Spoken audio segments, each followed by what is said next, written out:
Happy New Year. Today is January 7th. This is our first podcast of the year. Welcome back.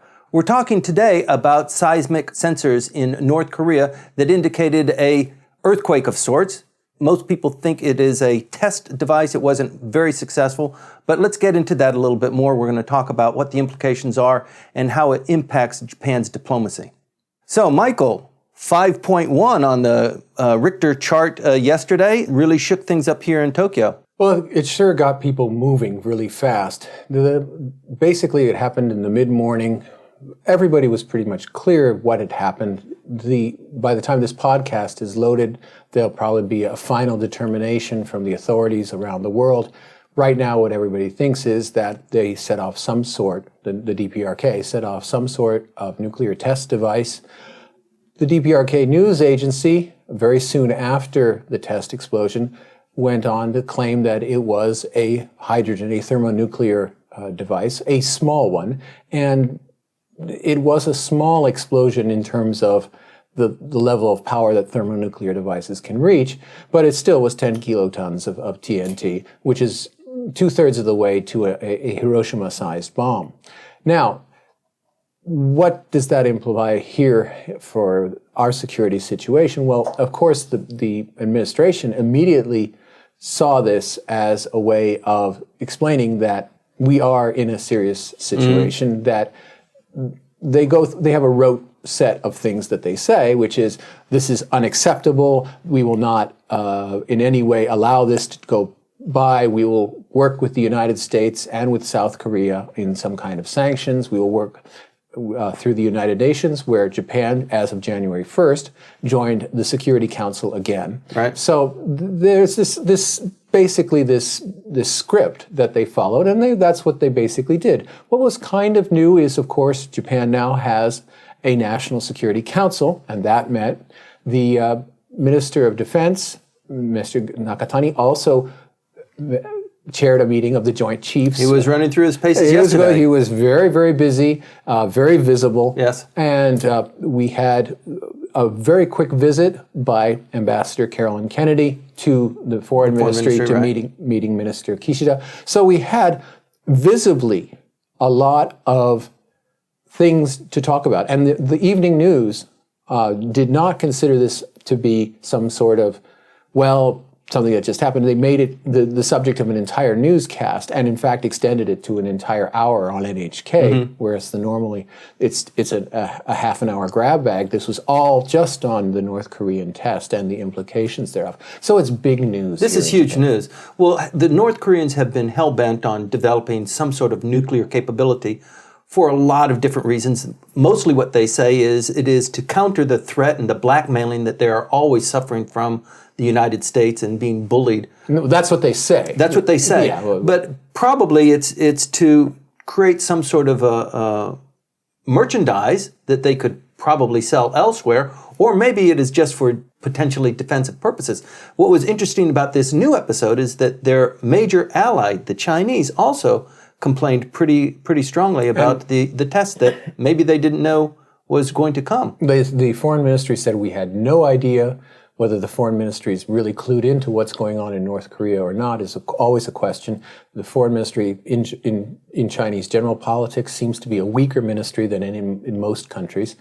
But nevertheless, they were criticizing the North Korean government severely for this test. And let's face it, the Chinese are the closest to it of anybody. It's right near the border. Right. And one of the weird things about the modern world is we get now the standing cams of Chinese expressways, and you get to see the shimmering, and you say this is from right near the border. And the things that we expect to see, when you have an earthquake here in Japan, you get to see all these remote cameras and all their views from it. But to see it from China indicates we really are in a globalized world, which the DPRK clearly does not participate in. Well, you've seen the YouTube video of the hillbilly tossing a bunch of gasoline on a pile of logs and then standing back 5 or 10 yards and throwing a match and it just exploding. Wouldn't it be interesting if the North Koreans actually hit it right and it was an explosion a significant magnitude, I mean,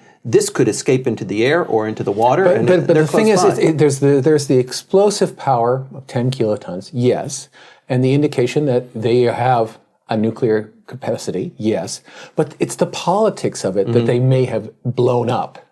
To be honest, they really are an extortionate regime that lives off of basically the desire for China to have some kind of buffer state on the Korean Peninsula. It really has no other purpose for existing. Upsetting China is really the stupidest thing that the regime could do. And they seem to have upset China. Now, in terms of Japan, of course, the North Korean threat provides Japanese conservatives, Japanese defense manufacturers, all kinds of academics with excuses to talk, excuses to make plans, and whether there has really been a big change in the threat that Japan has faced is a question. The Koreans claim that they have made a miniaturized thermonuclear warhead. Now, ostensibly, the missiles, the Nodong missiles that North Korea supposedly has along its coasts that are aimed at Japan, could be loaded with a standard nuclear device. But they're saying that they've miniaturized a hydrogen device, which would put it into the realm of possibilities that they could loft a nuclear weapon at the continental United States. Right. For Japanese policymakers, that's great, because the U.S. then is completely bought in to controlling and in some way, neutralizing North Korea in a way that they may not be if the threat is only on Japan.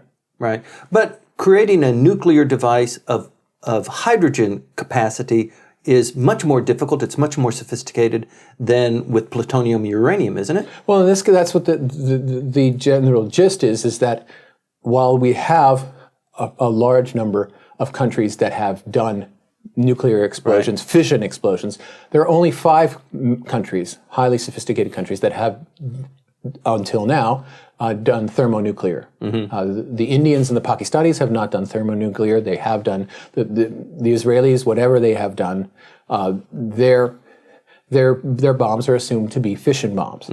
But the North Koreans say that we have transcended all of these much more sophisticated countries.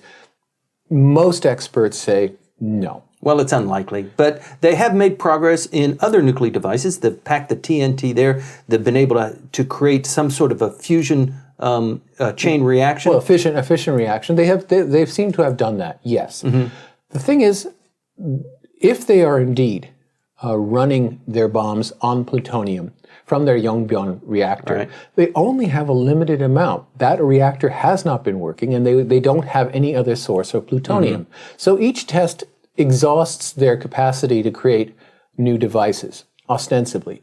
If they indeed have their highly enriched uranium processing online, and that's working, they then have a second source of fissionable material. That's the question, though, here. And my sense of this, maybe and I'm not an expert, I'll be very honest, is that this is actually an indication of the weakness of their position. To claim that a tiny explosion, comparatively, is a fusion explosion is trying to make bigger something that's already pretty goddamn impressive. Right. Yes, it is. And at that point, you're trying to compensate for something. And I think their compensation is that they're running out of the basic material that they need in order to build bombs. Well, maybe this was, a lot of analysts are saying that this was just a test. They didn't quite get it right. But, the premier's birthday is coming up, and then he's got a huge conclave coming up in May. And I think he's trying to gather his forces. I guess they're already gathered. It's North Korea after all. But maybe he's feeling a little bit weak, and he needs to show them, how tough he is and how he can kind of rattle his saber at the rest of the world. There's always the internal politics of the North Korean elite that we really only barely understand. Yes, we have defectors, but let's face it, defectors means they were defective. They weren't real movers and shakers within the system. Those who are, what turns them on, what turns them off. Clearly, having the nuclear deterrent turns them on in some way. And it's all for what kind of propaganda purposes? How effective is it within the country? It's simply a black box. We don't know. Well, with that, I'd like to wrap up this tiny bit of the discussion. Please stay tuned. We'll continue to watch this as the news comes out, and I think that there will be more to be anticipated coming out of North Korea in the next several months on this issue. And I look forward to talking about it with you next week. Thank you very much. Thanks for staying tuned.